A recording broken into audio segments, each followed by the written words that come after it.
الحمدللہ رب العالمین والعاقبۃ للمتقین والصلاۃ والسلام علی رسولہ الکریم اما بعد فاعوذ باللہ من الشیطان الرجیم بسم اللہ الرحمن الرحیم یا ایھا الناس قد جاءتکم موعظۃ من ربکم وشفاء لما فی الصدور وہدی ورحمۃ للمؤمنین قل بفضل اللہ وبرحمتہ فبذلک فلیفرحوا هو خیر مما یجمعون۔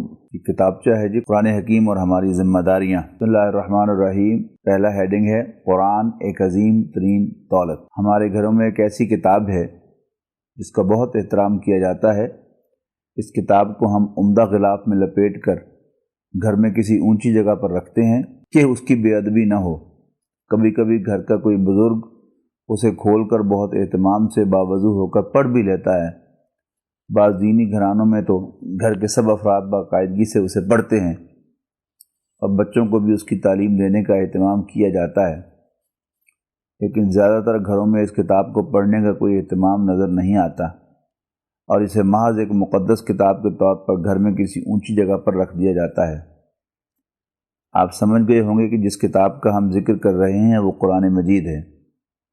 یہ قرآن اس اللہ کا کلام ہے جو زمین و آسمان کا خالق و مالک اور ہمارا رب ہے۔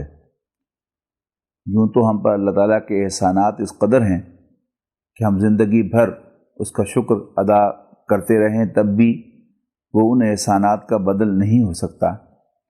لیکن کیا آپ کو معلوم ہے کہ اللہ کا سب سے بڑا احسان کون سا ہے؟ ہمارے نبی صلی اللہ علیہ وسلم نے بتایا کہ اس کائنات میں انسانوں پر اللہ کا سب سے بڑا انعام اور سب سے عظیم احسان یہ ہے کہ اس نے ہمیں اپنا کلام یعنی قرآن مجید عطا فرمایا۔ قرآن مجید وہ نعمت ہے کہ اگر ہم اس سے وابستہ رہتے ہیں تو ہماری دنیا بھی سدھر جاتی ہے اور آخرت بھی سنور جاتی ہے۔ غور کیجیے، اگر کسی شخص کے ہاتھ کوئی ایسا نسخہ آ جائے کہ جس کی بدولت اسے دنیا میں بھی عزت و کامرانی حاصل ہو اور آخرت میں بھی کامیابی کی ضمانت مل جائے، تو کیا ایسے شخص کے لیے وہ نسخہ ہی عظیم ترین دولت نہ ہوگا؟ اب ہم مسلمانوں کی بدقسمتی دیکھیے کہ ہمارے پاس وہ نسخہ ہدایت موجود ہے جو ہمیں دنیا و آخرت کی کامیابی کی ضمانت دیتا ہے، لیکن ہم اس کی عظمت سے ناواقف ہیں۔ ہماری مثال اس فقیر کی سی ہے جس کے کشکول میں ہیرا موجود ہو لیکن وہ اپنی نادانی میں اسے کانچ کا ٹکڑا سمجھ کر دوسروں سے بھیک مانگتا پھرتا ہو۔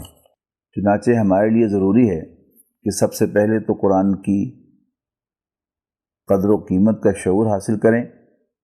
قرآن کی عظمت کی شان تو یہ ہے کہ اس قرآن سے جو شخص بھی وابستہ ہوگا وہ نبی اکرم صلی اللہ علیہ وسلم کے ایک فرمان کے مطابق تمام انسانوں میں بہترین قرار پائے گا، اور جو قوم قرآن کو مضبوطی سے تھامے گی اسے اس دنیا ہی میں عروج عطا کر دیا جاتا ہے۔ گویا قرآن تو وہ نسخہ کیمیا ہے جو قوموں کی تقدیر بدل دینے کی قوت رکھتا ہے۔ بقول مولانا حالی اتر کر ہرا سے سوئے قوم آیا اور ایک نسخہ کیمیا ساتھ لایا۔ لیکن یہ جان لیجئے کہ اگر اللہ نے ہم پر اتنا بڑا احسان فرمایا ہے کہ قرآن جیسی عظیم دولت ہمیں عطا فرمائی ہے، تو ہمارا بھی یہ فرض بنتا ہے کہ ہم اس احسان پر اللہ کا بھرپور انداز میں شکر ادا کریں۔ اللہ کا شکر ہم کس انداز میں ادا کریں، اسے ایک مثال سے سمجھیے۔ اگر کسی سعادت مند لڑکے کو اس کے والد کوئی اچھی سی کتاب تحفے کے طور پر دیں تو اس کا طرز عمل کیا ہوگا؟ وہ بچہ سب سے پہلے تو زبان سے اپنے والد کا شکریہ ادا کرے گا، پھر شکر و احسان مندی کے جذبات کے ساتھ اس کتاب کا مطالعہ کرے گا اور اس کتاب کے مطالعے سے جو بھی اچھی باتیں اسے سمجھ میں آئیں گی ان پر عمل کرنے کی کوشش کرے گا۔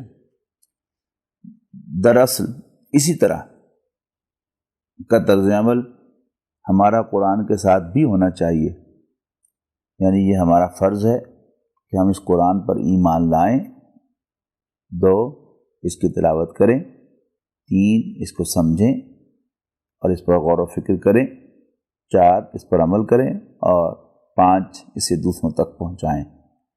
اگر ہم قرآن مجید کے ان حقوق کو ادا کریں گے تو دنیا اور آخرت کی کامیابیاں ہمارے حصے میں آئیں گی، لیکن اگر ہم نے ان ذمہ داریوں کو ادا نہ کیا تو یہی قرآن اللہ کی عدالت میں ہمارے خلاف بطور وکیل پیش ہوگا، تو آئیے ان حقوق کو تفصیل میں سمجھنے کی کوشش کریں۔